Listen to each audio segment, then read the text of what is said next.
cousin. Why, Rosalind, Cupid have mercy. Not a word. Not one to throw at a dog.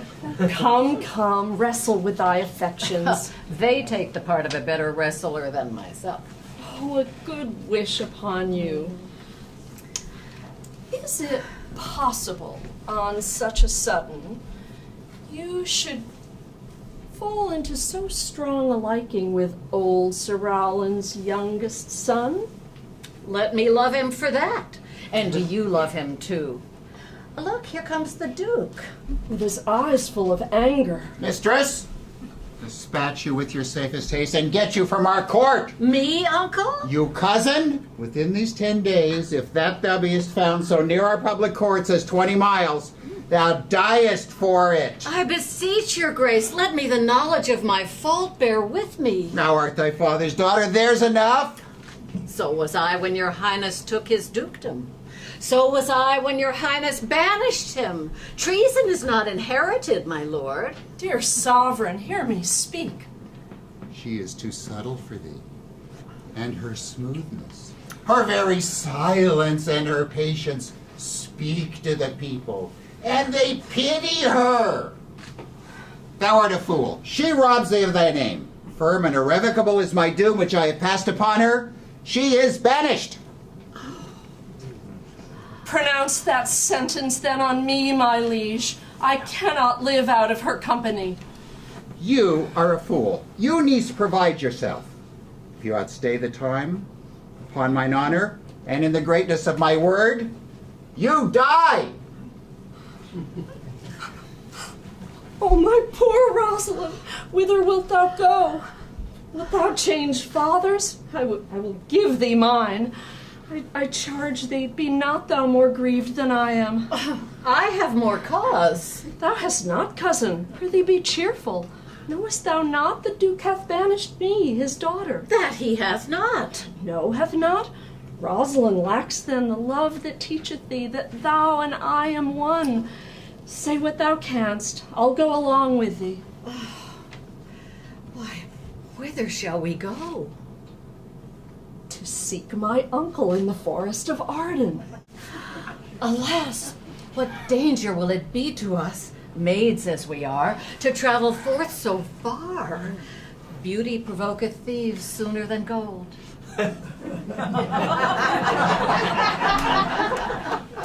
I'll put myself in poor and mean attire, the like do you. So shall we pass along and never stir assailants. Were it not better, because that I am more than common tall, that I should suit me all points like a man?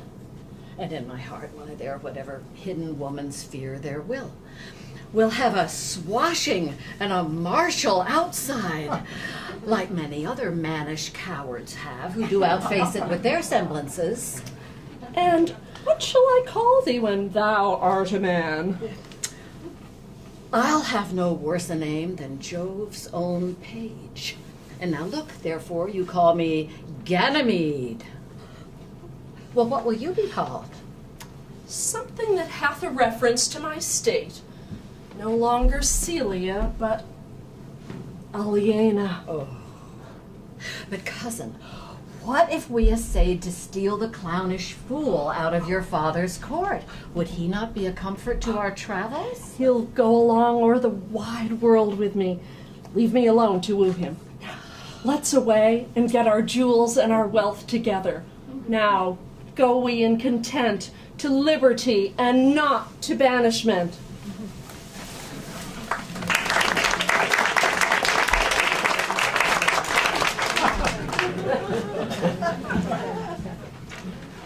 Now, my co-mates and brothers in exile, hath not old custom made this life more sweet than that of painted pomp? Are not these woods more free from peril than the envious court? Here feel we but the penalty of Adam, the season's difference, as the icy fang and churlish chiding of the winter's wind, which, when it bites and blows upon my body even till I shrink with cold, I smile and say, this is no flattery. These are counselors who feelingly persuade me what I am. Sweet are the uses of adversity. In this our life, exempt from public haunt, finds tongues in trees, books in the running brooks, sermons in stone, and good in everything. I would not change it.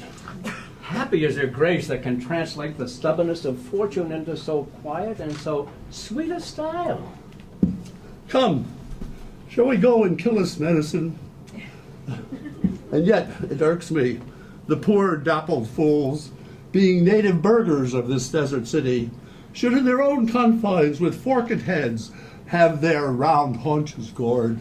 Indeed, my lord, the melancholy Jakes grieves at that. And he says you do more usurp than doth your brother who hath banished you. Today, my lord of Amiens and myself did steal behind him as he lay along under an oak whose antique roots peep out upon the brook that brawls along this wood. To the which place a poor sequestered stag that from the hunter's aim had ta'en a hurt did come to languish. But what said Jakes? Did he not moralize the spectacle? Oh, yes, into 1,000 similes. 'Tis right, quoth he, thus misery doth part the flux of company. And on a careless herd full of the pasture jumps along by him and stays not to greet him. Aye, quoth Jake, sweep on, you fat and greasy citizens. 'Tis just the fashion. Wherefore do you look upon that poor and broken bankrupt there?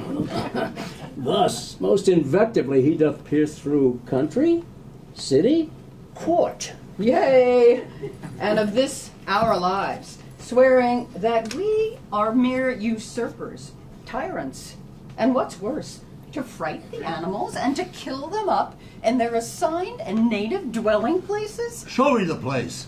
I love to cope him in these sullen fits, for then he's full of matter. I will bring you to him straight. Can it be possible that no man saw them? Your daughter and her cousin much commend the parts and graces of the wrestler who did lately foil the sinewy Charles. That youth is surely in their company. Send to his brother. Fetch that gallant hither. If he be absent, bring his brother to me. I'll make him find him. Do this suddenly.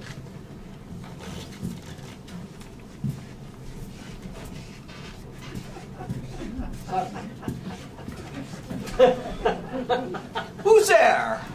Ah, my young master. Oh, you memory of old Sir Roland. Why, what make you here?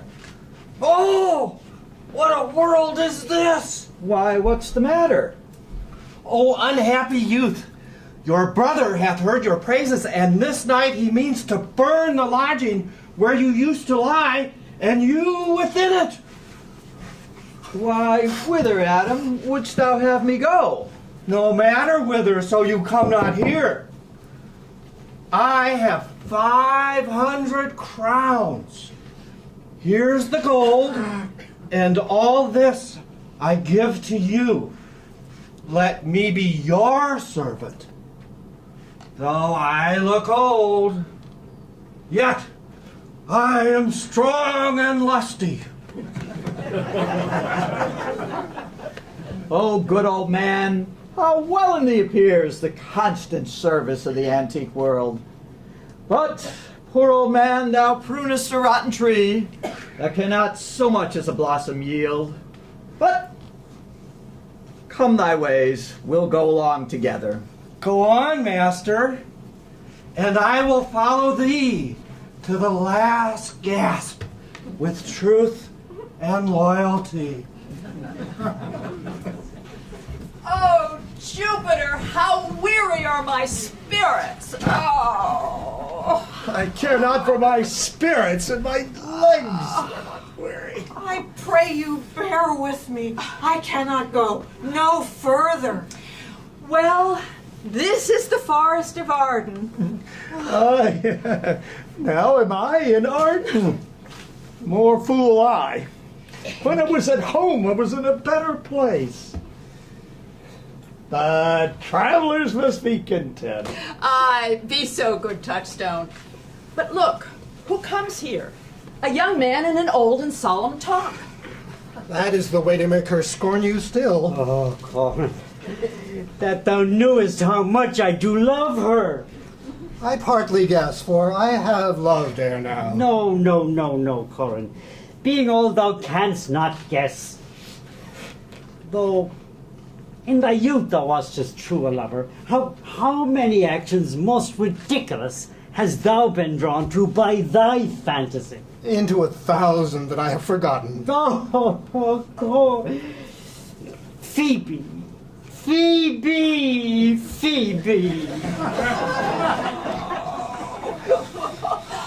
Oh, alas, poor shepherd. Searching of eye wound, I have by hard adventure found mine own. And I mine. I remember when I was in love. I broke my sword upon a stone and bid him take that for coming a night to Jane's smile. And I remember the kissing of her backlet and of the cow's dugs that her pretty chopped hands had milked. And I remember the wooing of a peas cod instead of her, from whom I took 2 cods, and giving her them again, said with weeping tears, "Wear these for my sake." We that are true lovers run into strange capers.